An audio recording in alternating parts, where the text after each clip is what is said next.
Welcome, Sojourners. This is Jonathan with Sojourners Awake. This is a production called The Bookish and the Brave.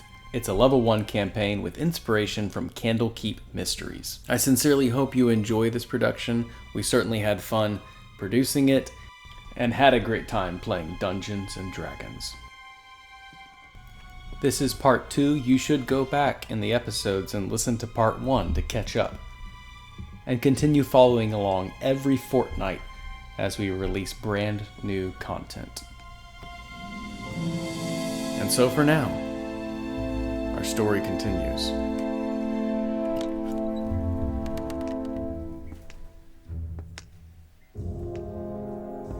Hawkins. Night wanes on. You have made significant plans and taken your life in your own initiation. Fletcher is soundly asleep, but you can tell that ever since that encounter with Lord Basile, he has not been the same. Sleep is fitful. He's uttering out horrible curses and infernal language. Things that he has never spoken of before, like nightmares that no man should ever utter forth in his sleep. You know that he speaks none of the languages of the 9 hells. He does not seem to be resting at all. Could it be that this spell that was cast upon you, though you resisted, this man that has been your business partner, but because of his human heritage, perhaps he suffered some of the consequences.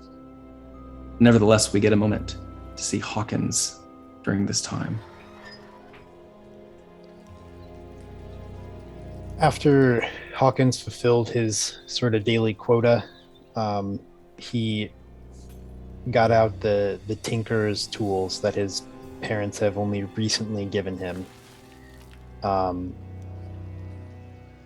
he sets about making improvements to the little toy that he had pieced together from scraps before, and he's now making small upgrades to it, just kind of practicing. But every couple of minutes, he looks up at Fletcher, and then when Fletcher starts to make these awful sounds, it's like the first couple of times Hawkins is like, oh, that's kind of funny, he must be having a weird dream. But it gets to the point where he can't just keep working, so he sets down his things and packs up his tools quickly and comes over to try to wake up Fletcher. Yeah, Fletcher instantly stands up. What was that all about? Where? Oh, we're still here. Oh, I wish we were in the countryside already. I don't want to go. I want to begin to panic and cry. I want to leave. He grabs your hand and he's beginning to slobber, and tears have already burned forth from his eyes, warming your skin. Take your family and go. And take all this. And he hands him the gold. And go. This won't protect from what is coming. There's something horrible in my head now. I can't get it out. And you find him completely incapacitated, completely exhausted in this moment.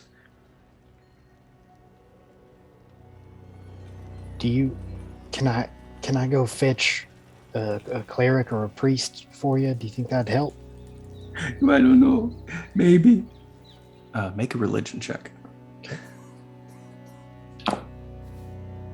Wow. Hot rolls tonight. 23. Yes. So he has clearly been cursed. The curse of the spell being in Lord Basile's presence has afflicted him with some infernal curse. This would need to be cleared by some priest of Torm or Helm, some vigilant war god of the celestial realms. Usually cleansing pools, water from cleansing healing pools are often the remedy. They're not easily found in the wild, and they're most certainly not easily found in the city. However, there is a church here within the city, and it's owned by the Cordons family, the religious monarchs, as they have completely overseen every religious aspect here in Boshan. As the saying goes, one God. You've seen one God, you've seen one God here in Boshan. For all the churches have seemed to take on a very synonymous expression, despite the various gods of the pantheon. Many people have questioned whether or not the gods are even paying attention to the temple priests in Boshan. Hawkins will take maybe 10 pieces of gold out of the pouch and sort of distribute it around his body so it doesn't jingle while he's walking. Okay. He's not a supremely stealthy guy, but he's going to try to make his way without being observed, and try to get some of this water from the temple and bring it back for Fletcher. Okay. So you intend to head on through the night. Between the riots, and you are currently in the lower city, at the slummier part of the city, trying to keep all of the temples would be in the upper part of the city. The challenge would be at this time of night is the curfew has been established. The giant white wall that separates the mountainous upper city from the valley of the lower city is either being guarded by the Beholden or being rioted by the revolution. Which path would you take? I think after Hawkins steps outside and comes to realize how late it is, he had been lost in his work. He'll actually go back inside and opt not to take such a risk. And he will instead he'll take the rest of the gold, he'll take all the gold and go to a neighbor and knock on the door. It's going to be, it's the middle of the night, someone knock on your door, but he's going to try it and offer, with the intent to offer gold for someone to watch over him and take him to get help in the morning. The door cracks open. A middle-aged woman kind of opens the door and says, "Yes, can I help you?" Oh, sorry for disturbing you so late, ma'am. My friend next door is, he's not feeling well. Oh, mommy, is he a gnome? Yeah, be polite. Sorry, my daughters have never seen one of your kind. Yeah, well, okay. I know we're not that common. Another child approaches up. Now 5 children are staring at you. Get back in bed. I'm sorry, sir. Continue. Yeah, I'm sorry to disturb your family. It's my friend next door needs some help, and I can't get through the curfew tonight. I was hoping that I might be able to pay you to take care of him in the morning. She looks at you and says, "Oh, like to take care of him, or no. I'm off right now, so I apologize. I have my children with me." Yeah, that's not quite the sort of thing I was thinking of. I was hoping that you might arrange for him to get to a temple. If you handed her the gold? I'll bring it out at this point. Yeah. So then she looks and says, not usually what I am used to doing, but I am quite networked here in the town. I can take a look at him if that's all right? I suppose. I believe it's just a curse of some sort.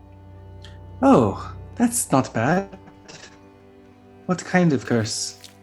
Oh, your run-of-the-mill... Kids, you're sleeping over here in the barn tonight. It's okay. And she pulls Fletcher in along with you. And in this home, you see it's this very small 2-bedroom house. The children all run, some of them older, obviously, and like 9 children now that you've counted, one by one, various ages and of various different skin colors and races and species. A couple of children have sporting tiefling tails. One of them, you can tell as she's sitting there looking at you, the hair on her body, or the hair on her head, just gently lifts up, and you can swear for a moment she kind of levitates off the ground, looking at you. She smiles. Hawkins is staring right back. And the girl looks at you as Alexandria is taking care of Fletcher, and she says, "You are a gnome. Yes, ma'am. You're not pretending to be a gnome. Not sure what you mean. I know of spells, I know of powers, and I know people can change their appearance if they want to." I don't know much about that. I mean, I've heard of it too, but I don't really have anything to do with magic. Her brother corrects her. "Not all gnomes are magic." "I know that, but maybe he doesn't know. Can you do magic tricks?" Ooh, at that, the children tend to gravitate around you. Hawkins is kind of reeling for a moment, and then light bulb turns on, and he pulls out this toy that he's been working on. It is not magic, but it might not be something like they've seen before. It's a model lion, about like 3 inches tall and 5 inches long, something like that, pretty small. And it has a little key that you can wind, and he winds it up and holds it on his hand at first, but it starts to walk and goes to walk off his hand. So he sets it down on the floor. It takes about 10 steps and goes, it's a good lion roar. They squeal with glee, and of course, believing something, the anticipation of just having a magic trick being pulled, they jump back expecting something to happen. And Vinny kind of looks at you besides all the other children, and she says, "That wasn't magic." Alexandria says, "All right, he'll be fine for tonight. He looks okay. He just looks like maybe he possibly can't sleep at all. I'll take what you have, and I'll make every effort to find some of this holy water, or this priest that you speak of. I'm sure he'll be okay." Knowing that Fletcher has nothing but disjointed cousins and uncles here in the city, there's no one else to report to, much like yourself. Yep. Hawkins will, he was imagining that it might take some coin to get the supplies needed. And so he'll give her a total of 11 gold, and say, I feel like I can trust you, ma'am. Thank you for taking care of my friend. I have to say, I've never met a gnome before, but if every gnome is as kind and thoughtful of people, I would wish we had more gnomes in the world. It would be a better place. Well, I hate to burst that bubble. I only know 2 other gnomes, and they are not quite so hospitable as I, but I'm glad that I could help, and thank you for helping me. Of course. My name is Alexandria. I'll take good care of him. I'm Hawkins, and this is Fletcher. Thank you. Make your persuasion check. 9. Okay. She smiles at you and says, "I will do exactly as you asked." Thank you, ma'am. You head out into the night. The door closes behind you, and you are left in the very darkness of Boshan, with fires glowing and raging in the distance. Boshan is aflame.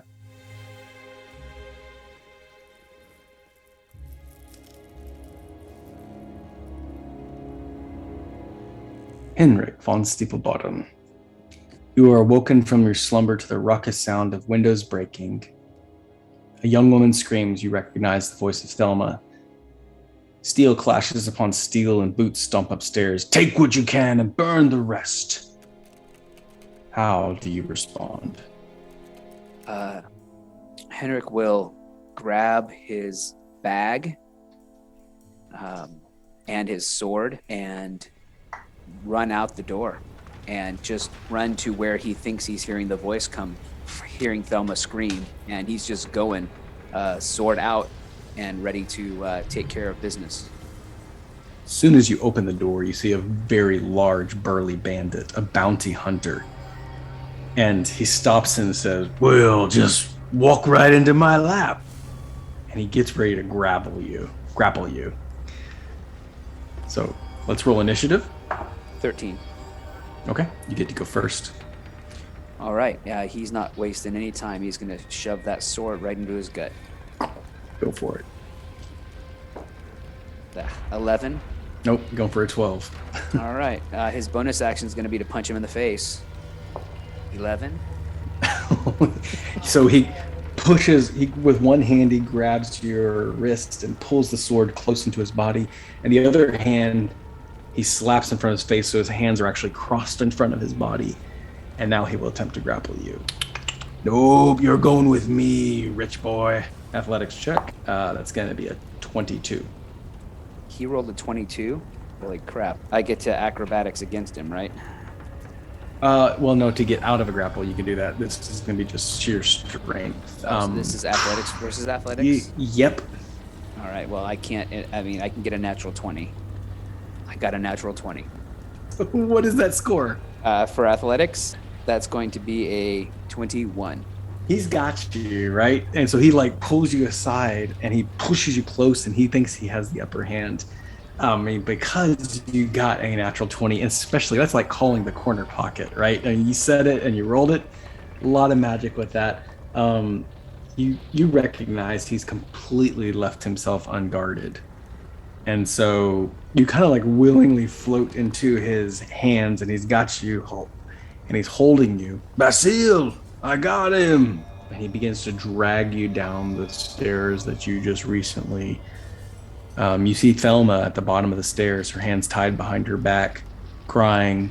You see a very tall, imposing figure with a hood over his face. And this burly bandit is dragging you back, but you got him. I mean, you easily got him in your hands more than he has you in his. I think what Vaughn would do is try to slip out of his grasp and shove him down the stairs. Indeed, it was so, and he falls tumbling head first, snapping his neck at the end of the stairwell. And Vaughn's going to turn and run right back up the stairs. And he's going to run to a room that he would know of, as far away from that staircase as possible. If there's a back staircase, he would go look for that. If not, he's going to go out a window. Smashing through the window, grabbing hold of the vine, you slither down the wall of the estate. Your father calls out to you. Enric! The house is being set aflame. Your father, with his long sword, stumbles towards you with a bleeding gut, his attacker's blood bathing his sword. He says, "Our house has been marked with destruction. Carry on the legacy." He stumbles to a knee, and you can see the white skin on his face as his face goes pale, the blood beginning to leave his body. Henrik will put his hand on his shoulder and look him in the eyes, a couple tears dripping down his face, and just give a little nod and lay him down, pick up his sword, and go out the window. The sound of footfalls as you're running with all your might away from the manor.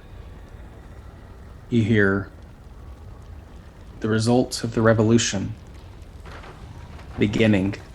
With armory and weapons, the beholden fall into the ground, most of them just turncoating and joining the other side. Pretty soon, those foolishly faithful to the beholden find themselves incredibly outnumbered, with the bandits and the thugs working for Lord Basile.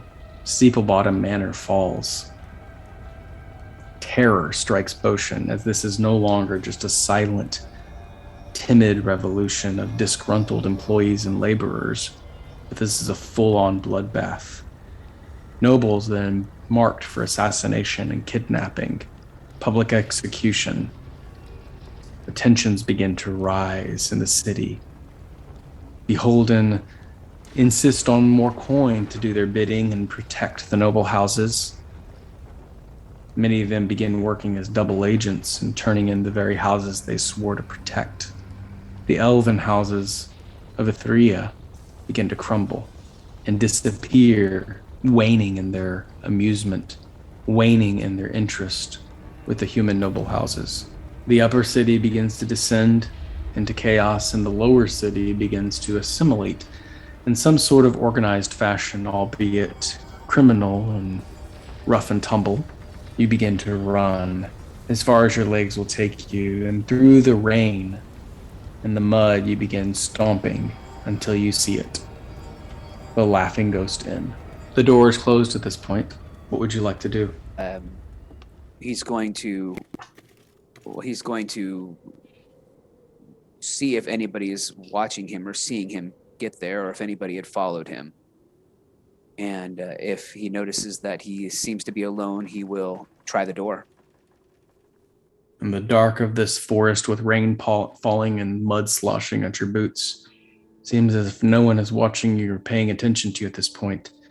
The door creaks open gently, and you see that there is a warm and cheery fire. A young man sitting in the corner, eating a nourishing bowl of vegetables and meats. There is another older man with a long brown beard, sleeping in the corner. He doesn't startle, but sleeps through, for you have not disturbed his peace. Sterling, however, you notice him. So Vaughn, if you would describe what Sterling sees as you walk through this door. So you can tell because he's speckled in mud and grime, and probably even a little bit of his father's blood. You can tell that he's been through a scuffle, but very surprisingly, he's not necessarily breathing heavy. He seems to be very comfortable with the amount of activity that he just did, although you can see the sweat and the blood and the mud all over him. He walks in the door, and he's wearing noble clothing, but he has the demeanor of somebody much more humble. And as he walks in the door, he says, "Is Cholo there?" Did you die too? No, my family is dead. Oh. The city is ablaze tonight. The noble homes are being destroyed as we speak. Well, friend, come in. Warm yourself by the fire. I believe that's the man you're looking for. He invited me here too.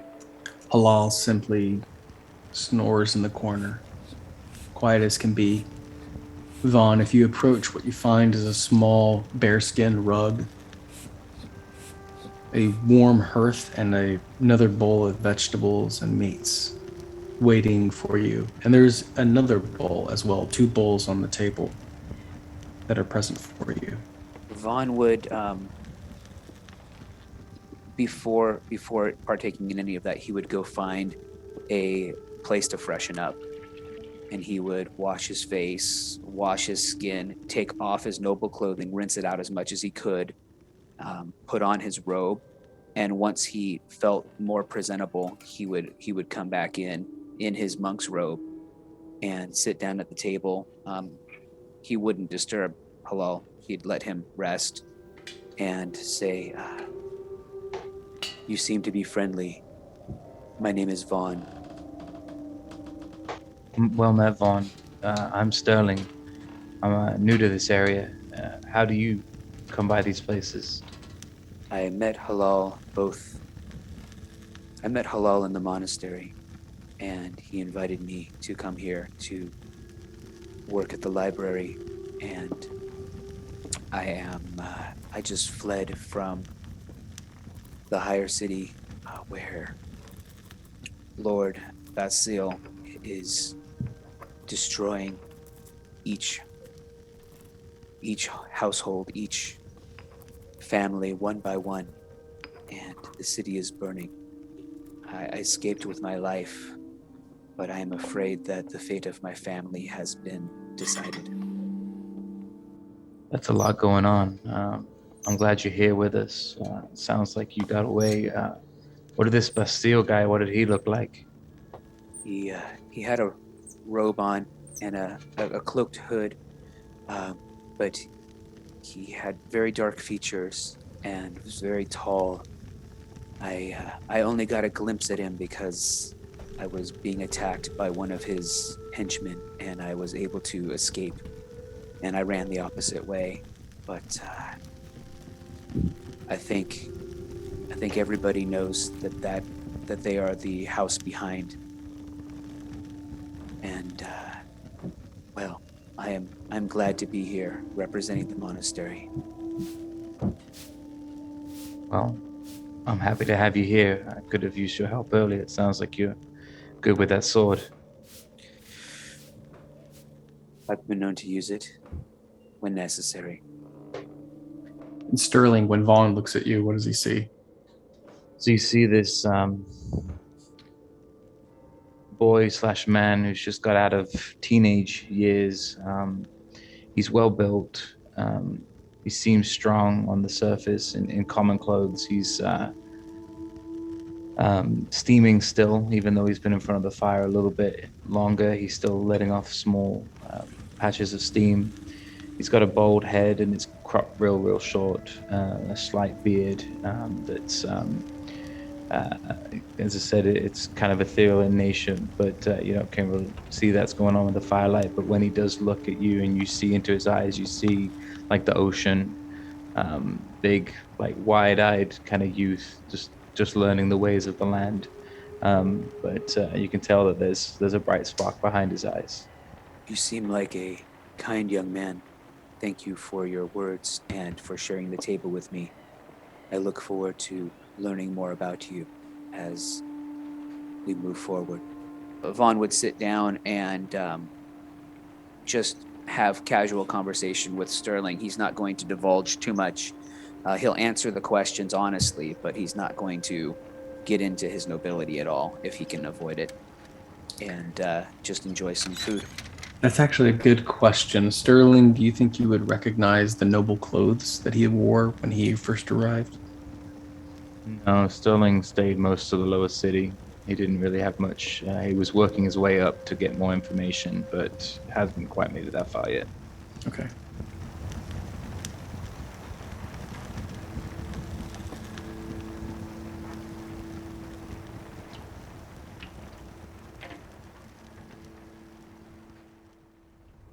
Hawkins. The city is aflame.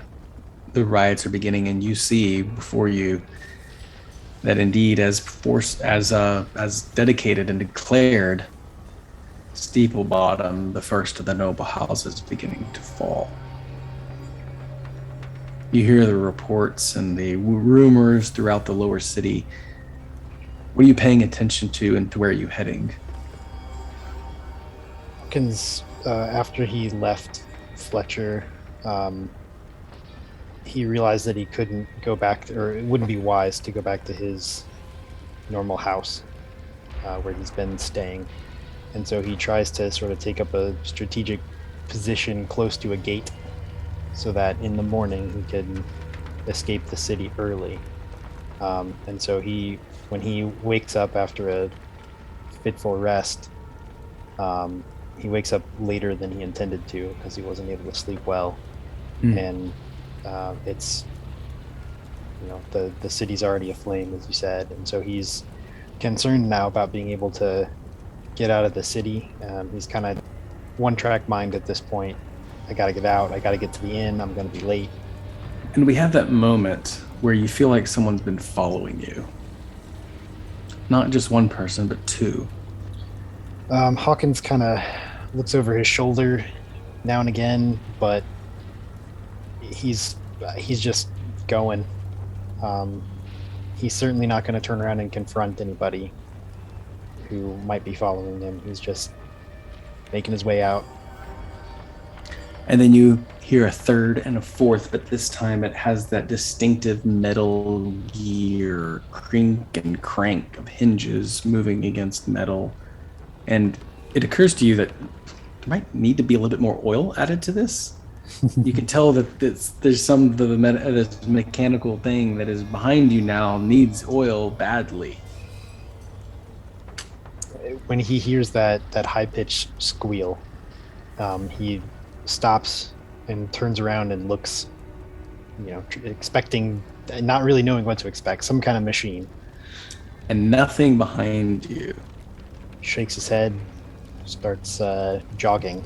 As you press on, you run smack into the middle of a large mechanical bear standing next to a large mechanical lion. And on top of the two beasts are your mother and your father, Quentin and Flavia. The look on your face. Hawkins, my boy. Father. You still playing with that small lion? You need to get a big one just like this thing that I got here. Well, I'd love to, but you never let me have access to the tools or anything. Don't start that with him. He's just gonna run into a bunch of excuses. Listen, we don't have that much time. Your mother slides down, looks at you and says, "You look terrible. What are you doing here in the lower city? What happened to your house?" I don't know. I certainly didn't stay at my house last night. I'm trying to get to the inn to meet Hillel like you told me to. Exactly, and that's what we're here. We're trying to... You hadn't arrived yet. You're a bit late. I'm sorry. I couldn't sleep well last night. Something happened to Fletcher. Some kind of curse or something. Good gosh, this whole city's going into hellhole. You know it. Listen, look, we've invested a lot of our intelligence and progeny into you, and unlike a mechanical thing, we just simply can't put a couple bolts and oil in you and fix you up right. We got to keep you healthy, wealthy, and strong, and so we got to get you out of here. Now, you're late, you're running behind, you fled from the upper city, you're down in the lower city, you're running from the problem to problem, and you still haven't done what we told you to do. That's why I don't like biological machines. They just don't listen to what you do. You program them and they just don't listen. Well, that's what you get, I guess. I mean, you're not wrong. I mean, I don't see what humans like in all these children. Did you know I just saw a woman the other day with 9 kids? Kids? I think it's time for me to get going. Exactly. So, and they both look at you in a smiling way, and the mechanical animals kind of come to a rest to match their mood. Is there anything you need before you head out on your great adventure? Well, you happen to have a mechanical horse or something to help me get there faster? I guess you could take the line. I guess so. Well, hey, listen, the gear's a little sticky, and if you didn't notice, it's squeaking a little bit. Yes, you did run out of oil because I told you to bring it and you left it on the front counter. I have a little bit of oil in my kit. Here, look at you, well prepared. All right. So as you oil up this lion and get it prepared, you are well equipped to march across the countryside without any sort of incident. All right, well, you take care of that now. I will expect it to be returned in one piece. Yeah, will it come back all on its own? No, just deliver it to Halal at the Top Library. We'll come back and pick it up whenever we come back around.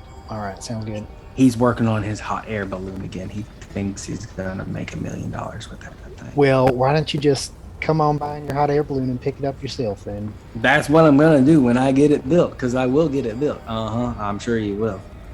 They wave goodbye, proud yet completely disdainful and uncouth in their parenting. You speed off out of the city, tearing through as fast as you can. Your father definitely put a couple extra gears in there, and you do notice there's a nitro boost. When you press it, nothing happens, except the lion lets out a large steam of gas. You skip the rain, as it occurred later that night, and you come to the Laughing Ghost Inn in the brightness of the day. Sterling and Vaughn, you had a pleasant night's rest as Halal and Haleth motioned to you to be quiet. Hawkins, as you approach the Laughing Ghost Inn, there's a small orange cat. Of course, the sign is scrawled and written and graffitied through, but other than that, it's a perfectly beautiful spring day. How do you respond? Well, Hawkins hasn't stayed at an inn before, so he thinks there's something about a stable, so he's going to try to take the mechanical lion to the stable Is there a stable at the Laughing Ghost Inn? Absolutely. It's very difficult to find, and it's mostly been occupied by a family of bats and raccoons. He'll peer in and say, "Hello, is anyone there?" The cat rubs against your feet. Oh. Well, I guess it looks like maybe one of these stalls is where the horse is supposed to go. So he'll try to control the lion to get into a stall. It backs up and sits down at the stall, and its eyes power down. I guess that's all. All right. So he'll come back around to the front and come in through the front door. And as you go to the front door, the cat resumes the form of young Hollis, the bearded druid. And he says, "So sorry, I was trying to tell you, but I guess I was still in cat form. Forgive me, I'm Hollis." Hollis, you know Hallel? Yeah, I'm my brother, of course. Everyone knows my brother. Okay. Please, come on in. Thank you. He opens the door to find Vaughn, Sterling, and Hallel, simply talking about literature and knowledge and wisdom. Hallel being an older man, large brown beard, hair thinning at the top, wearing his scholarly robes, is talking on about, well, the universe is full of so many wonderful secrets and wisdom, and the mysteries are there to be unfolded. You know, it is said before that if the gods knew everything, they should share it with all of us, the humans and the elves and the dwarves. But many sages agree that where would the fun be in life if everything was answered for you already? It's like coming across a crossword puzzle with all the blanks filled in. Where's the fun in that, right? Vaughn, do you know what I'm talking about? I do. I understand. I believe that we should strive to know it all, but for the gods to tell us would defeat the purpose. Aren't we responsible for our own knowledge? Exactly. It's a journey. Sterling, you understand this, don't you? What is your specialty? You seem to have a grasp on comprehending that the mysteries themselves are too big for one mind to hold. Well, no, I mostly just do what I'm told most of the time, you know? Hawkins, and grateful for the interruption to an awkward pose in the conversation of this philosopher, Hawkins. What do you appear as you walk through this door? Hawkins is a gnome, as we've said. He has sort of grayish skin and stringy hair. Since you all may or may not have seen a gnome before, it's hard for you to judge what his age is. He doesn't seem super young. He doesn't seem super old. And he's wearing a chain shirt that he doesn't look comfortable in. Halal motions for you and says, "Yeah, your meal is here. Are you in need of aid? I understand it's been a harrowing journey for many of you, and Hawkins, I can only assume that you have a tale to tell as well. We were just about to dive into our stories and understand," as he smiles, "why you are all about to become the bookends of Baldtop." Please sit down, Hawkins. Enjoy the meal. It's comforting and healing to your body and soul. Now, thanks. I did sleep in a little bit this morning. Well, I think your tardiness can greatly be explained with the story, so I am listening, and I'm glad you're here. Halal smiles, and his younger brother, Holith, goes to clean the pans and pots in the kitchen. And so for now, our story concludes.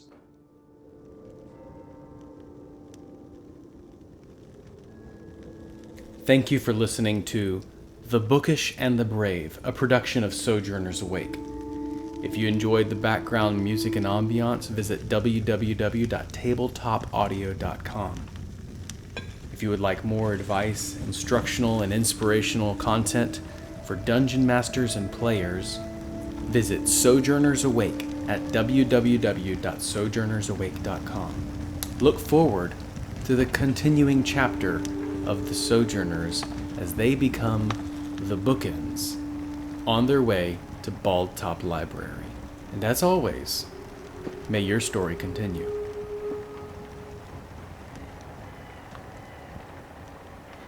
Yeah, you told him not to pull any punches, and